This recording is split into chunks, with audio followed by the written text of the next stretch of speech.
বিশুদ্ধ ভাষাটা এত জরুরি যে আল্লাহ তাআলা তার প্রিয় হাবিবকে মায়ের বুকের দুধ থেকে বঞ্চিত রেখেছেন শুধু বিশুদ্ধ ভাষার জন্য।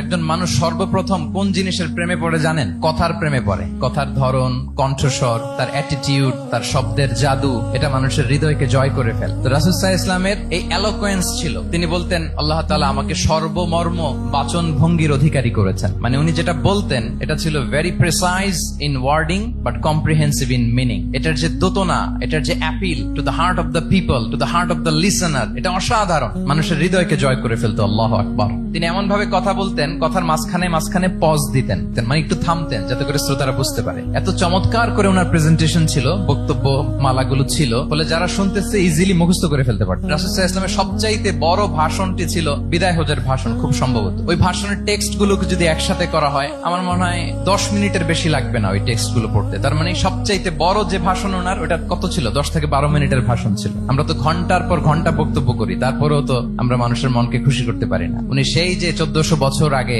10 মিনিটের একটা ছোট্ট ভাষণ দিলেন, গোটা বিশ্ব আজও হাবুডুবু খায় ওই ভাষণের ভেতর, ঠিক কিনা বলেন? মাঝে মাঝে এমন আবেগ ঘন বক্তব্য উপস্থাপন করতেন, সাহাবারা অশ্রুসিক্ত হতো।